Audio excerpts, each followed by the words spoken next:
కొంచెం తక్కువగానే ఉన్నాయి. పైన వర్షాలు పడ్డాయి. ఆ వర్షాల వల్ల ఎక్కువ వరద నీళ్ళు వచ్చాయి. దీనివల్ల మనకందరికీ నీళ్ళు వచ్చి శ్రీశైలం ఫుల్ అయింది. రాయలసీమ జలాశయాలు లేకపోతే మొత్తం కూడా కృష్ణా పరివారక ప్రాంతం కళకళలాడే పరిస్థితి వచ్చింది. ఇది కృష్ణమ్మ తల్లికి మరొక్కసారి మనమందరం ప్రార్థనలు చేద్దాం, ధన్యవాదాలు తెలియజేద్దాం. 215 టీఎంసీ నీళ్లు శ్రీశైలంలో నిల్వ కెపాసిటీ. ప్రస్తుతం 200 టీఎంసీ నీళ్లున్నాయి. రోజుకి 1,70,000 క్యూసెక్స్ అంటే 17 టీఎంసీ నీళ్లు వస్తున్నాయి. సుంకేసుల, జూరాల ఇవన్నీ కూడా ఫుల్గా నీళ్లు ఫుల్ అయినాయి. అటు మీరు చూస్తే ఏదైతే పైనుండే రిజర్వాయర్లు అన్నీ కూడా ఫుల్ అయ్యి, తుంగభద్ర కూడా ఫుల్ అయ్యి ఆ నీళ్లన్నీ కిందకు వచ్చే పరిస్థితి వస్తూ ఉంది. ఇక్కడి నుంచి రేపటి నుంచి ఇప్పుడు మనం వదిలిపెట్టిన నీళ్లన్నీ సాగర్కి వెళ్తాయి. ఈరోజు ఒక పక్కన నేను వస్తానే మల్లికార్జున స్వామి దగ్గరికి వెళ్ళి దర్శనం చేసుకొని ప్రత్యేకమైన ప్రార్థనలు చేశాను. ఆ ప్రత్యేకమైన ప్రార్థన నా సంకల్పం నెరవేరాలని, రాయలసీమ కరువు సీమ కాకుండా రతనాల సీమ కావాలని ప్రార్థించాను. ఈ రాష్ట్రం సుభిష్టమైన రాష్ట్రంగా తయారు కావాలని చెప్పి కోరుకున్నాను. నీళ్లు మన సంపద.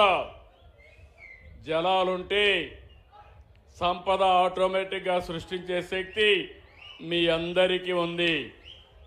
ఈరోజు శ్రీశైలం ఒక పవిత్రమైన పుణ్యక్షేత్రం. ఈరోజు మీరు చూస్తే ఒక శక్తిపీఠం. నాకు ఏమాత్రం అనుమానం లేదు, మల్లికార్జున స్వామి మనల్ని చల్లగా చూసినంత వరకు రాయలసీమ సుభిష్టంగా ఉంటుంది. ఇక్కడ 2 పవిత్రమైన దేవాలయాలు ఉన్నాయి. ఒకటి శ్రీశైలం అనంగానే శ్రీశైలం మల్లికార్జున స్వామి దేవాలయం, మల్లికార్జున స్వామి. రెండో దేవాలయం శ్రీశైలం రిజర్వాయర్. ఈ విషయం మీరు గుర్తుపెట్టుకోవాలి. దేవుణ్ణి ఎంత పవిత్రంగా మనం ప్రార్థన చేస్తామో అదే పవిత్రతతో శ్రీశైలం నుంచి వచ్చే నీళ్లను కానీ మనం పూజ చేయగలిగితే ఈ రైతుల కష్టాలు తీరుతాయి, మీకు సమస్యలే ఉండవని చెప్పి కూడా నేను మీకు తెలియజేస్తున్నా. మన పూర్వీకులు మనకిచ్చింది సనాతన దేవాలయాలు.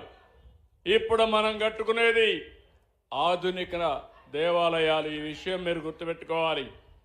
మసీదులు ఉండొచ్చు, చర్చిలు ఉండొచ్చు, దేవాలయాలు ఉండొచ్చు, కానీ అందరికీ అవసరమైంది ఆధునిక దేవాలయాలు. ఆ దేవాలయాలే రిజర్వాయర్లు, జలాశయాలని చెప్పి మీ అందరికీ విజ్ఞప్తి చేస్తున్నా.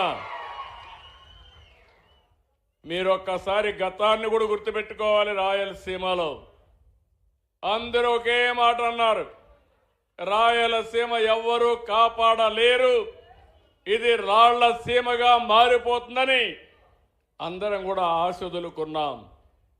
కానీ సంకల్పం ఉంటే ఏదైనా చేయగలుగుతామని ఆలోచించిన వ్యక్తి సీమ గతిని, స్థితిని, భవిష్యత్తును మార్చేదానికి రూపకల్పన చేసిన నాయకుడు ఎన్టీ రామారావు గారు. ఆ తర్వాత నేను కూడా ఒకటే చెప్పాను, నేను మీకు అండగా ఉంటా. రాయలసీమ రాళ్లసీమ కాదు, రాయలసీమ రత్నాల సీమగా చేసే బాధ్యత నాదని నేను చెప్పి ఆ ఉక్కు సంకల్పంతో ముందుకు పోతున్నాం. ఈరోజు మీరు ఒక్కసారి చూస్తే నీళ్లు ఇస్తే రైతులు ఇక్కడ బంగారం పండిస్తారు. మనది వ్యవసాయ ఆధార రాష్ట్రం. సాగు బాగుండాలంటే నీళ్లుండాలి. అందుకే సాగునీటి ప్రాజెక్టులకు ఎక్కువ ప్రాధాన్యత ఇచ్చాం. 14, 19 68,000 కోట్ల రూపాయలు ఆధునిక దేవాలయాలకి సాగునీరు జలాశయాలు ఖర్చు పెట్టిన పార్టీ తెలుగుదేశం పార్టీ. ఒక్క రాయలసీమలో 12,500 కోట్ల రూపాయలు ఖర్చు పెట్టాం. కానీ దురదృష్టం 5 ఏళ్ళు ఒక పార్టీ వచ్చింది, పేరు కూడా చెప్పను. ఆ పార్టీ వచ్చి నారాయలసీమని 2,000 కోట్లు ఖర్చు పెట్టారు. ఈ 2,000 కోట్ల రూపాయలు జీతాలకు కూడా ఇచ్చే పరిస్థితి లేదు. మళ్ళీ నేను వచ్చాం, ఎన్డీఏ వచ్చింది. ఈ సంవత్సరం ఒకే ఒక ప్రాజెక్టు హంద్రీ నీవా 3,850 కోట్ల రూపాయలు ఖర్చు పెట్టి 4 టీఎంసీ నీళ్లు తీసుకుపోయే విధంగా కార్యాచరణ ప్రణాళిక తయారు చేసింది ఎన్డీఏ ప్రభుత్వం. నేను మీ అందరికీ ఒకటి హామీ ఇస్తున్నా, 11వ తారీఖున పంపులు ప్రారంభిస్తాం. 15వ తారీఖు జీడిపల్లికి నీళ్లు తీసుకుపోయే బాధ్యత ఈ ప్రభుత్వానిది.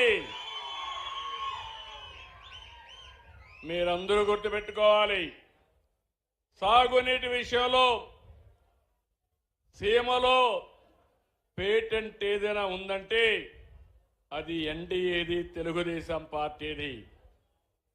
తెలుగు గంగ ఎవరి తమ్ముళ్ళు ప్రారంభించిందని మిమ్మల్ని అడుగుతున్నా. పోతిరెడ్డి పాడు ప్రారంభించింది ఎప్పుడని మిమ్మల్ని అడుగుతున్నా. గాలేరు నగరు ఎవరు ప్రారంభించారని మిమ్మల్ని అడుగుతున్నా. హంద్రీ నీవా ఎప్పుడు వచ్చిందని మిమ్మల్ని అడుగుతున్నా. గండికోట మొదలుకొని అన్ని ప్రాజెక్టులు కడాకు సిద్ధాపురం వరకు నేనే ప్రారంభించా, నేనే నిర్మాణం చేశాం. అందుకే ఈరోజు మీరు ఒక్కసారి చూస్తే నేను ఎప్పుడు కూడా తెలుగు రాష్ట్రాలు బాగుండాలి, అటు తెలంగాణ బాగుండాలి, ఇటు ఆంధ్రప్రదేశ్ బాగుండాలి. నాకు ఇచ్చిన గౌరవం చరిత్రలో తిరిగి ఎవరికి ఇవ్వరు, ఎవరికి దక్కదు. మీరందరూ చూస్తే సమైక్య ఆంధ్రప్రదేశ్లో 10 సంవత్సరాలు ముఖ్యమంత్రి, 10 సంవత్సరాలు ప్రతిపక్ష నాయకుడిని. ఎవరు కూడా ఇంత సుదీర్ఘ కాలంలో ముఖ్యమంత్రిగా ప్రతిపక్ష నాయకుడిగా లేరు. విభజన జరిగిన తర్వాత మళ్ళీ రెండోసారి ముఖ్యమంత్రిని. నా ఆలోచన ఒకటి, ఎట్టి పరిస్థితుల్లో కూడా తెలుగు జాతి ప్రపంచంలోనే నెంబర్ 1 గా ఉండాలనేది నా సంకల్పం. అది చేస్తాం. 9 ఏళ్ల పరిపాలన ఆ రోజు. హైదరాబాద్ ఈరోజు చూస్తే తెలంగాణ రాష్ట్రానికి తలమానికం. 70